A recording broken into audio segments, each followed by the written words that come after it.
वो वक्त था 19वीं दशम का जब लोगों को अंटार्कटिका नाम की जगह के बारे में पता चला। अंटार्कटिका की अनदेखी और खौफनाक दुनिया बहुत सारे मिस्ट्रियों से भरी हुई है। कुछ तो सॉल्व कर दिया गया है, लेकिन कुछ मिस्ट्री ऐसी भी है जो साइंटिस्ट के समझ में आज तक नहीं आया। पृथ्वी की सदर्न मोस्ट रीजन में मौजूद ये जगह पूरी तरह से बर्फ से ढकी हुई है। कुछ लोगों की माने तो ये बर्फीले सरफेस के नीचे एक लेक मौजूद है जिसे पूरी दुनिया से छिपाया गया है। इस लेक की उम्र करीब 15 मिलियन साल बताई जाती है। रिसर्चर्स के अनुसार इस लेक के अंदर बहुत सारे क्रीचर्स मौजूद है जिसके बारे में आपने कभी सोचा भी नहीं होगा। और हाल ही में आए न्यूज के मुताबिक रिसर्चर्स अंटार्कटिका के नीचे मौजूद आइस के सैंपल को कलेक्ट कर रहे हैं, जहां उनको विश्वास है कि अगर उनको इन हार्श कंडीशन पर लाइफ मिलती है तो इससे पूरी दुनिया को दूसरे ग्रहों पर मौजूद लाइफ फॉर्म्स को समझने में मदद मिल सकती है। कुछ लोगों का तो ये भी मानना है कि अंटार्कटिका आज से कुछ साल पहले एशियन सिविलाइजेशन का घर हुआ करता था। जहाँ आज हम अंटार्कटिका को पूरी तरह से बर्फ से ढका हुआ पाते हैं, पर उस समय बर्फ का नामो निशान भी नहीं हुआ करता था। तब अंटार्कटिका पूरी तरह से आइस फ्री हुआ करता था, जहां सबूत के तौर पर टर्किश एक्सप्लोरर पेरिस के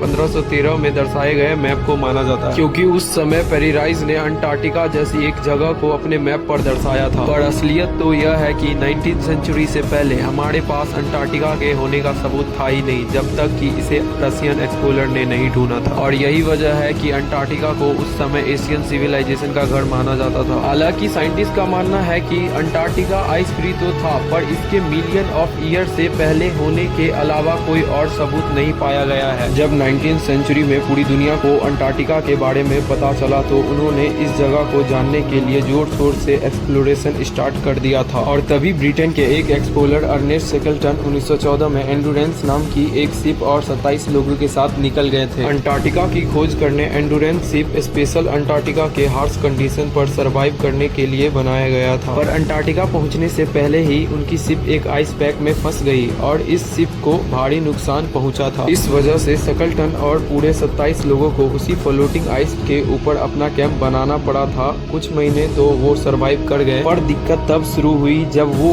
बर्फ बीच से टूटने लगी, जिस वजह से शेकलटन और 4 लोगों का एक ग्रुप को लाइफ बोट के सहारे साउथ जॉर्जिया आइलैंड तक पहुंचाया गया। फिर वहां से उन्होंने अपने बाकी क्रू मेंबर्स के लिए मदद मांगी। हालांकि बाद में शेकलटन की हार्ट अटैक से मौत हो गई थी और उनको वहीं उस आइलैंड पर दफनाना पड़ गया था। अब इन सब के बीच अमेरिका भी कहां पीछे रहने वाला था, इसलिए अमेरिका ने भी एक ऑपरेशन लॉन्च कर दिया था, जहां पर 1946 में लॉन्च किए गए ऑपरेशन हाई जंप को अब तक का सबसे लार्जेस्ट अंटार्कटिका एक्सपेडिशन माना जाता है, जहां 4700 लोग, 13 शिप्स और मल्टीपल एयरक्राफ्ट्स को इस मिशन के लिए दाखिल किया गया था। इस फोर्स को 3 हिस्सों में बांटा गया था, सेंट्रल ग्रुप, वेस्टर्न ग्रुप और ईस्टर्न ग्रुप, जहां इन लोगों का एक ही मकसद था कि उन हार्श फ्रीजड कंडीशन में सर्वाइव करना और उन जगहों पर एयरवेज तैयार करना और ऐसे बर्फीले तूफान वाले एरिया में रहने के लिए नई तकनीक बनाना। हालांकि इससे उनको बहुत सारी समस्याओं का सामना करना पड़ा था, जहां उनके कई सारे एयरक्राफ्ट और इक्विपमेंट्स फेल हो चुके थे। ये मिशन वैसे तो 6 महीनों तक चलना था, पर ऐसे कंडीशन में कुदरत ने इन्हें 2 महीनों में ही वापस जाने को मजबूर कर दिया, क्योंकि ये सब वर्ल्ड वॉर 2 के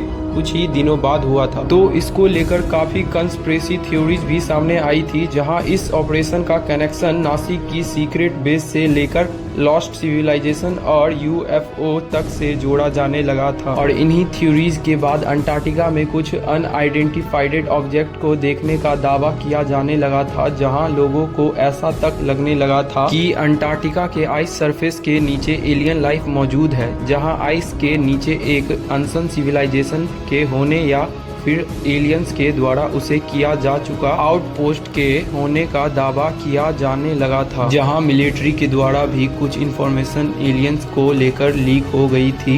इन सब के अलावा अंटार्कटिका को मीटियोराइट्स के मौजूद होने का घर माना जाता है। यहाँ के कोल्ड और स्टेबल एनवायरनमेंट्स एक बहुत ही परफेक्ट लोकेशन बन जाता है मीटियोराइट्स के प्रेडेटर होने का, क्योंकि बाकी जगहों पर तो वेदर कंडीशन के कारण ये एरोड हो सकते हैं, पर क्योंकि अंटार्कटिका तो पूरी तरह से ही बर्फ से ढका हुआ है, तो यहाँ पर मौजूद हर चीज को बहुत ही आसानी से फ्रीजर रख सकते हैं। अब क्योंकि अंटार्कटिका पूरी तरह से सफेद है यानी कि व्हाइट है, तो यहाँ पर मीटियोराइट्स को स्पॉट करना बहुत ही आसान हो जाता है, क्योंकि व्हाइट में ये ब्लैक मीटियोराइट्स बहुत ही आसानी से दिख जाते हैं। इन्हीं सब कारण से यूएसए के एक एजेंसी ने एक प्रोग्राम स्टार्ट किया था